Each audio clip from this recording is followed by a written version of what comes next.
ইসলামী হযরত ওমর বলেছিলেন, ইয়া রাসূলুল্লাহ, ইয়া হাবিবাল্লাহ, ইয়া রাসূলুল্লাহ, ইয়া হাবিবাল্লাহ,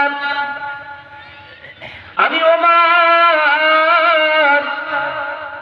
যখনই শুনেছিলাম আল্লাহ নবী বলেছেন, মান ক্বালা লা ইলাহা ইল্লাল্লাহ ফাদাখালাল জান্নাহ, একটা বান্দা কলেমা পড়বে আল্লাহ পাক তাদের একদিন না একদিন জান্নাতের ভিতরে দেবে।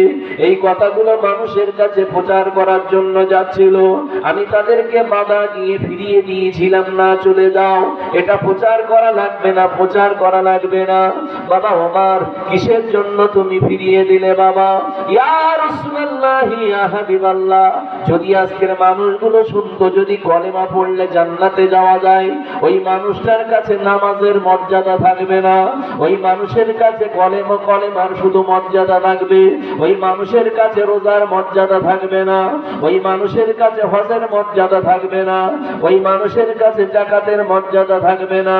ইয়া রাসূলুল্লাহ, ইয়া হাবিবাল্লাহ, তারা জানবে নামাজ পড়লেও জান্নাতে যাব, না পড়লেও জান্নাতে যাব, রোজা করলে জান্নাতে যাব, না করলেও জান্নাতে যাব, আমরা হজ করলেও জান্নাতে যাব, না করলেও জান্নাতে যাব, যাকাত দিলেও জান্নাতে যাব, না দিলেও জান্নাতে যাব, কারণ আমি কলেমা পড়ে নিয়েছি।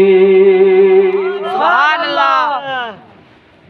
হযরত ওমর বললেন, এইটা তাদের বিশ্বাস হবে, আমি রোজা করি না করি কলেমা তো পড়ি, জান্নাতে যাব, এটা হবে না? ইয়া রাসূলুল্লাহ, এই জন্য আমি নিষেধ করেছিলাম এটা প্রচার করা। আল্লাহ নবী বলেছিলেন, বাবা ওমর, ও বাবা ওমর, ঠিক করেছো বাবা, ঠিক করেছো বাবা, ঠিক করেছো বাবা, বুদ্ধিমানের কাজ করেছো বাবা। এ সোনার চাঁদ মানিকেরা, জওয়ান যুবকেরা আমার, আজকের আমরা কলেমা পড়েছি বলে আমরা হয়ে গেলাম দোষী, আমরা কলেমা পড়েছি বলে আমরা হলাম শত্রু, আমরা কলেমা পড়েছি বলে আমরা হলাম আজকের দুর্গন্ধ পচা নোংরার মতো একজনটা বস্তু হয়ে গেলাম। আমি আপনাদেরকে বলতে চাই, সোনার চাঁদ মানিকেরা, জওয়ান যুবকেরা আমার, আমাদের বাবা মা আত্মীয় স্বজন যখন মারা যায় ওদের কাছেও আমরা কলেমা শোনাই, ঠিক তদ্রূপ ভাবে যারা আমাদেরকে এমন ভাবে দোষারোপ করে, ওই সনাতন ধর্মীয় আমার দাদা ভাইরা তারাও যখন মারা যায় তাদেরকেও কিন্তু কলেমা শোনানো হয়। আমার ইউটিউবের ভিতর আপনার অনেকবার শুনেছেন, সেখানে বলেছি, লা ইলাহা হারতি পাপম ইল্লা ইলাহা পরমপাদম জন্ম বৈকুণ্ঠ পরপৈনতি তজপি নাম মুহাম্মাদ। সেখানে তারাও কিন্তু কলেমা পড়ায়, কলেমা পড়ায়।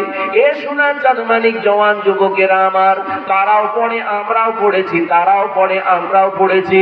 এ ভাইরা বাবাজিরা, বলেন না আমরা কে দোষী হলাম?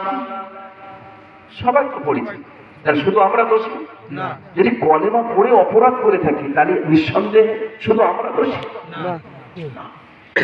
ভাইরা বাবাজিরা আমার, সোনার চাঁদ মানিক জওয়ান যুবকেরা আমার, আমি আপনাদেরকে বোঝাতে চাইব, আজকের একটা আলোচনা আপনাদের সম্মুখে নিয়ে আসব। আমার ভাইরা বাবাজি আমার, এই দুনিয়াতে আমরা আছি, চিরজীবনের জন্য আমরা দুনিয়াতে থাকবো না, একদিন না একদিন দুনিয়ার জমিন থেকে আমাদের চলে যাওয়া লাগবে, সরে যাওয়া লাগবে। কিন্তু দুনিয়ায় চিরদিনের জন্য আসি নাই।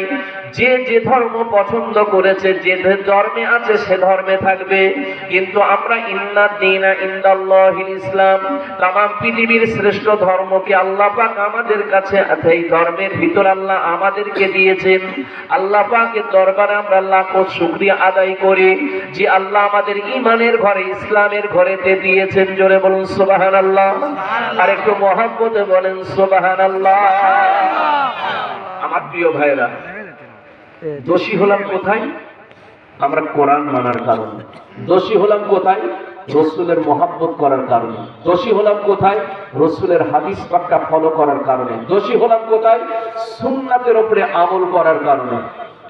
এই জন্য দোষী হয়ে গেছে, এই জন্য দোষী হয়ে গেছে। ধর্ম যার যার, উৎসব সবার, এটা হলো নেতাদের একটা বিরাট কথা। ধর্ম যার যার, উৎসব সবার। আজকের ধর্ম যার যার আছে, আমরা পূজায় যাই, আমরা বিভিন্ন জায়গায় যাই, আবার দেখা যায় যদি আজকে আমরা বলি ধর্ম যার যার, উৎসব যদি সবার হয়, কোরবানির সময় আমরা গরুর গোশ খাই, তাহলে আপনারাও আসেন, এটাও তো আমাদের পার্বণ, এটাও আমাদের পার্বণ, আমরা একসঙ্গে মিলে খাই। হ্যাঁ হ্যাঁ, আষাঢ়ের জমিনে সেই গরুর গোশ বন্ধ করে দেওয়া হয়েছে আজ থেকে 15 দিন আগে। কোথাও গরুর গোশ আনতে পারবে না, গরুর গোশ বিক্রি করা হইবে না। আমি দেখেছিলাম একজন বলল যে ভাই হুজুর একটা বাজারে গরু নিয়ে গেছে, একটা খরিদ্দারও সেখানে নাই। গরুর গোশ যখন খাওয়া বন্ধ করে দিয়েছে, খরিদ্দার যাবে কেন ভাই? হ্যাঁ, উত্তরপ্রদেশের মতো একটা জায়গায় আমি দেখেছি, সেখানে গরু তো আগেই বন্ধ করেছে, তারপরেও দেখা গেছে সেই জায়গার ভিতরে গরু তো বন্ধ করেছে। অপরদিকে কোরআনের এই কোরবানির সময় যখন ছাগলগুলো খাসিগুলো কিনে এনে রেখেছে, আমি দেখেছি সেই সরকারের পুলিশগুলো খাসিগুলো বাড়ি থেকে ধরে নিয়ে চলে গেছে, সেগুলো কোরবানি করতে দেয় না। এটাকে মুসলিমদের উপরে নিপীড়ন বলা হয় না? এটাকে মুসলিমদের উপরে নির্যাতন বলা হয় না? কি অপরাধ করেছে? সেদিনে সে ছেলেটা কোরআনের খতম তেলাওয়াত করে তারাবি একটা মাস পড়ে ঘরেতে ফিরছিল এই দিন নামাজ পড়বে বলে, ট্রেন থেকে তাকে লাঠি মেরে নিচে ফেলে দেওয়া হলো। আজকের একজন কোরআনের হাফেজ ট্রেন থেকে পড়ে সে মারা গেল।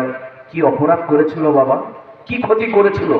আজকের এই ধরনের মিডিয়ার প্রচারে আমরা সকলেই ক্ষতিগ্রস্ত হয়ে গেছি। আমরা চাইবো আমরা শোনা কথাটাকে জোর না দিয়ে অন্তত দেখা জিনিসটা, বোঝা জিনিসটা, সরাসরিটা। বাংলাদেশের মানুষ মনে করছে ভারতবর্ষে বিরাট একটা কিছু হয়ে যাচ্ছে, আবার ভারতবর্ষের মানুষ মনে করছে বাংলাদেশের জমিনে বিরাট কিছু একটা হয়ে যাচ্ছে, কিন্তু কোথাও কিছু হচ্ছে না। সব জায়গায় আলহামদুলিল্লাহ শান্তিতে আছে, সব জায়গায় শান্তিতে আছে, আল্লাহ শুকরিয়া, সব জায়গায় শান্তিতে আছে, কোনো অসুবিধা নাই। আমার প্রিয় ভাইয়েরা, আমার সোনার চাঁদমানিকেরা, জওয়ান যুবকেরা আমার, আমি আপনাদের সম্মুখে আজকের কোরআন পাকের একটা আয়াত পরিবেশন করেছি, রাসূল পাকের অগণিত হাদিস আপনাদের সম্মুখে এনেছি। সেই হাদিসের ভিতর থেকে আল্লাহ পাক যতটুকু আমাকে বলাবেন ইনশাআল্লাহ আপনাদের সম্মুখে তার ভিতর থেকে আলোচনা করার চেষ্টা করব। তবে আজকের একটুখানি আলোচনা করব, যে আলোচনাটা হচ্ছে রাসূল আকরাম সাল্লাল্লাহু আলাইহি ওয়াসাল্লামকে আমরা এত ভালোবাসি কেন, আর রাসূল আকরাম সাল্লাল্লাহু আলাইহি সাল্লাম পৃথিবীর মহামানব বলে তাকে মানা হয় কেন? ঠিক, বুঝতে পারছেন? আপনি কেন রাসূলকে এত ভালোবাসেন? আপনার বাবাকে গালাগালি দিয়েছিল, আপনি কিছু বলেননি। সন্তানকে গালাগালি দিয়েছে, আপনি কিছু বলেননি। আপনার মেয়েকে গালাগালি দিয়েছে,